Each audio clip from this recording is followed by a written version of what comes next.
All right, I'm so excited to be here tonight with Matt Micaela Brancato to hear a little bit about what they've been able to do with their business. So I will take it over to you, Matt Micaela. Awesome, thanks, Angelina. We're pretty excited to be here as well, and we appreciate you thinking of us. Matt and I, we have spent now 17 years serving as Air Force officers. My background is as an aircraft maintenance supervisor, and Matt is one of our pilots.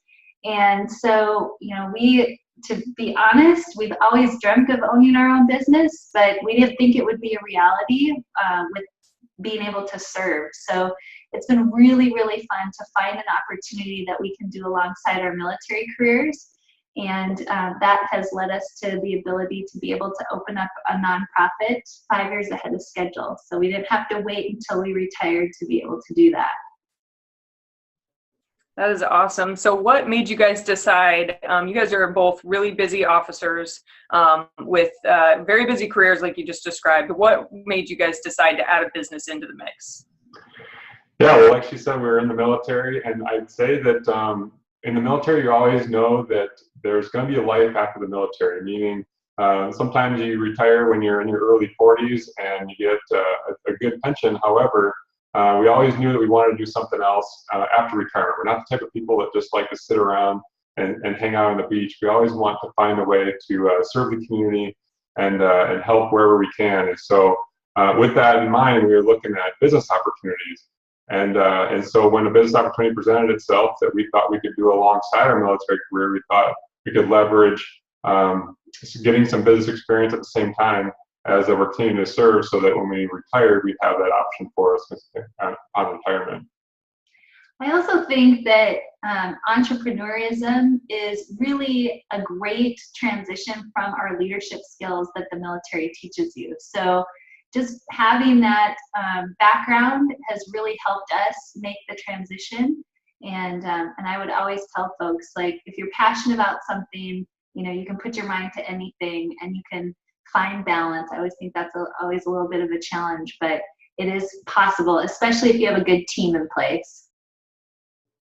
That's awesome. So what for you guys inspired you to use your business as a vehicle to give back? And can you tell us a little bit about Holbrook Farms? Yeah, well, I'll start by just giving you about information about what inspired us. Then I'll have Micaela tell you a little bit more about Holbrook Farms. But in 2011, my Air Force Academy roommate was shot and killed in Kabul.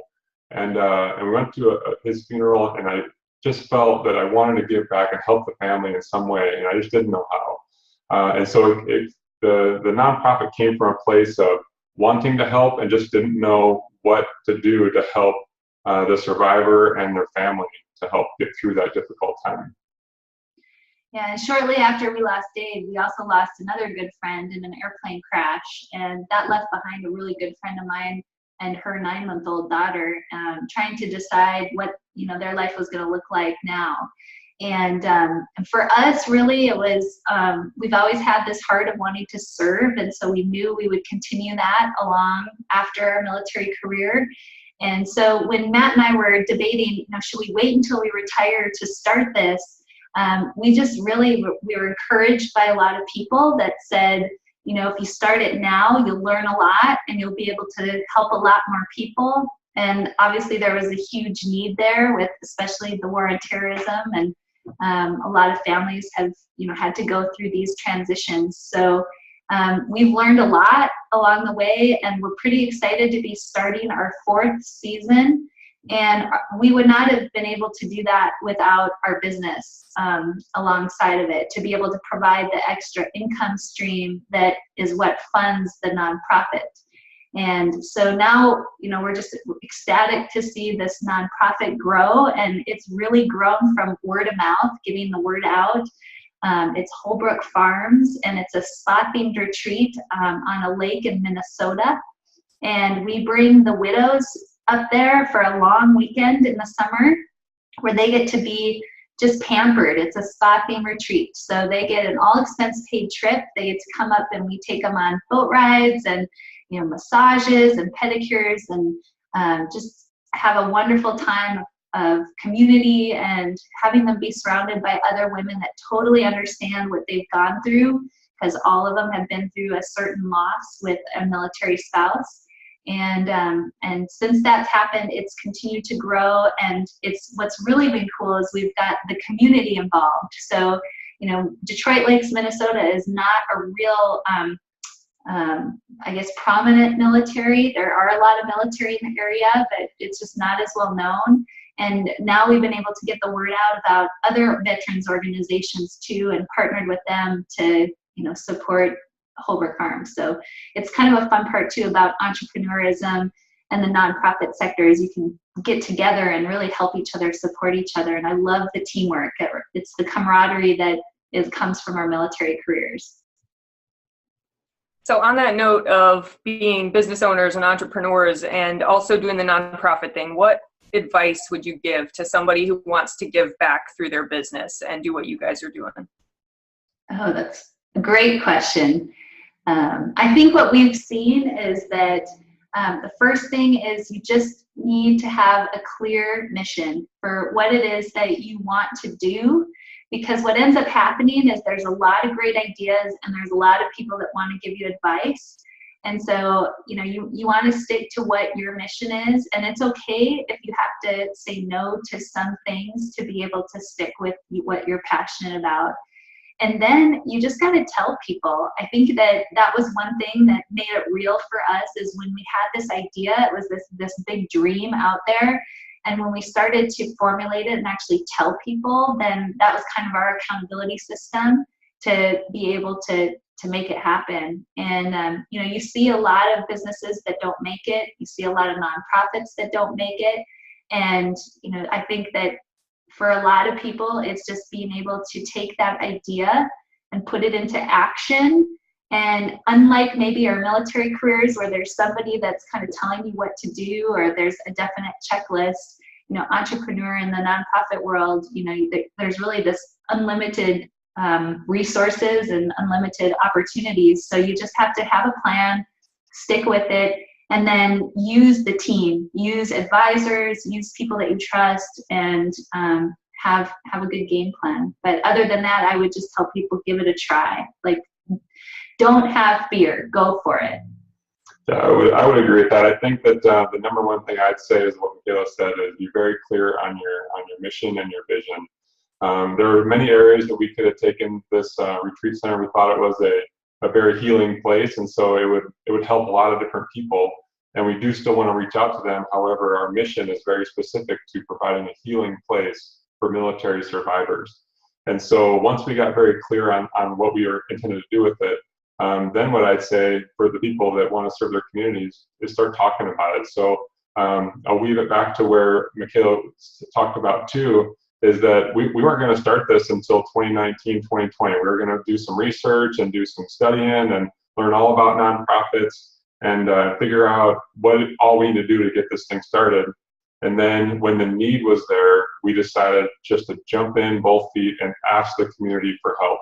And they came out and just made it happen for us. And so include them in your vision, it's because you will get support from your community because a lot of people believe in helping other people.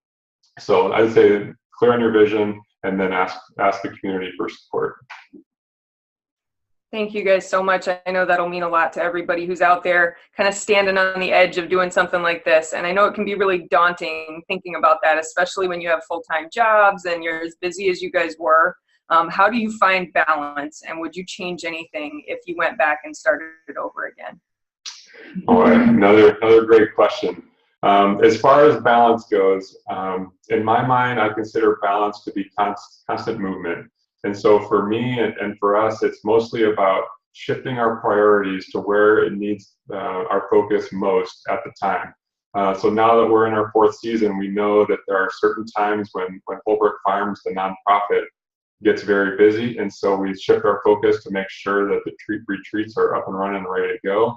And then when it's during the off season and it's more fundraising season, then we can shift more onto the business side. And so we can generate more income to pitch back into the nonprofit. And all along, I would say it's continuous day to day as far as our military jobs goes. I mean, the military will continue to be ever demanding. and we love serving our country. We want to continue to do that. And so, but having something outside of the military that you're passionate about gives you energy to continue to push forward every day.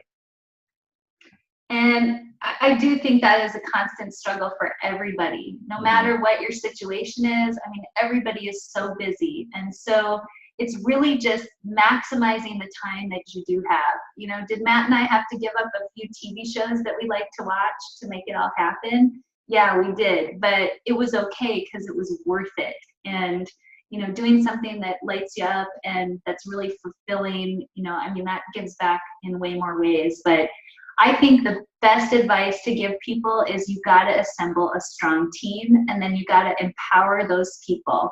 So, you know, just like in our military careers where there's leaders at every level, you know, you kind of have to assemble that in whatever your business or your nonprofit is, and just really empower them, you know, let them know your vision so that they can be singing on the same sheet of music, and, you know, give them some freedom to try some things and fail. You know, that's one thing I will tell you, that being in the military, we're not really good at failing.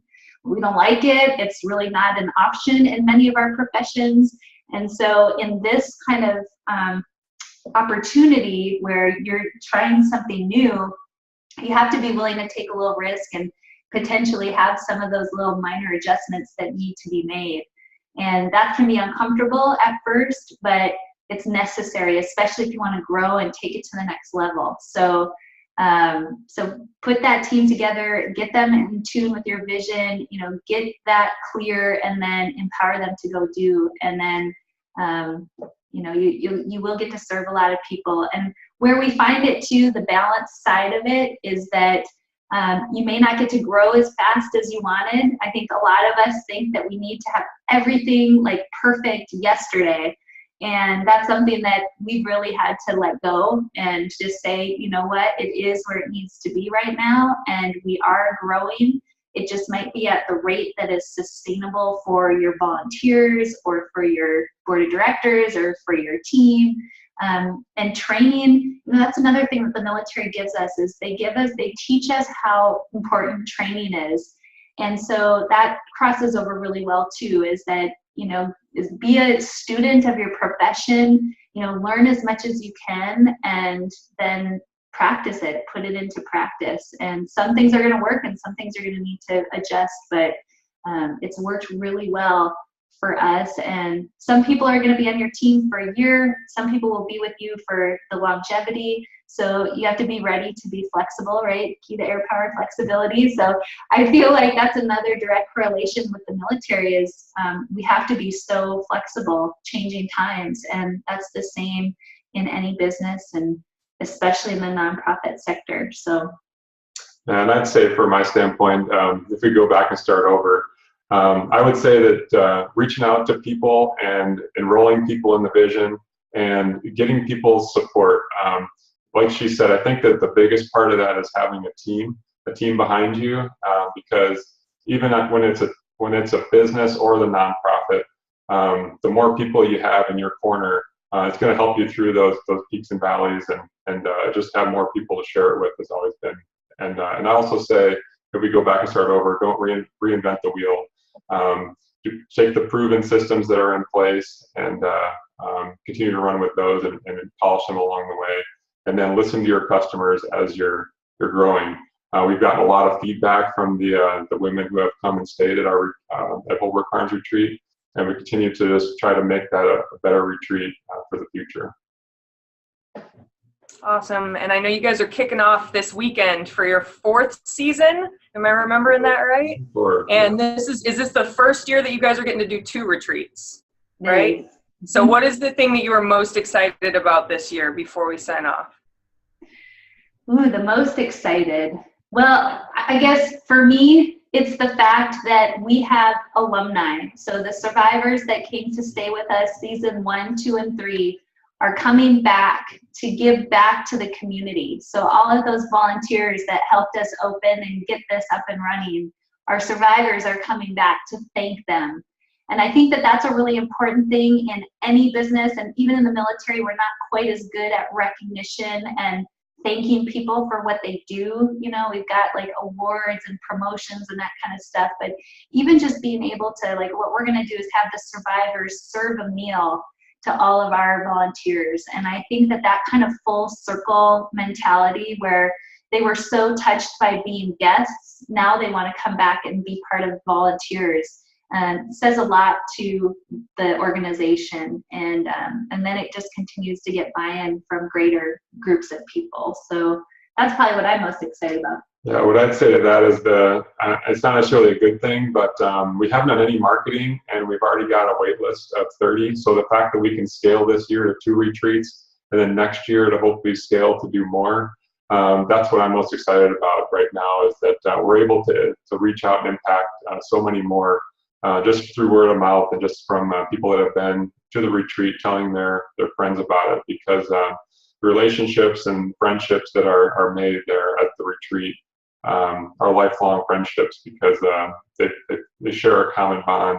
That it's a club they didn't necessarily choose to be in, but now that they know that they're not alone. And so the fact that we can reach out and connect with more people is exciting to me. And I guess if I could just leave everybody with this advice, because this is what really turned the tables for us. You know, so much of our life we have shrunk our goals and our dreams to either the size of our paycheck or to the time that we had available. And our business, as well as this nonprofit, has really pushed us to dream big, to really think of what you would do if time and money were not your limiting factors, and make your plan for that. And I think that when you throw that out there to the universe, and you know, you kind of declare it, what would I do, what would my end state look like if I wasn't limited by this, and then you find ways to make that happen, that's really powerful, and that really changed it for us. Awesome. Well, thank you guys so much for taking some time tonight to talk with us. I know everybody's really going to appreciate it. And we're going to share some information. If anybody wants to know more about Holbrook Farms, we're going to share that with them as well. And just thank you guys. Good luck this season, and can't wait to see what you do with Holbrook Farms in the years to come. Thank you, Angelia. Thank you so much for having us. Yeah.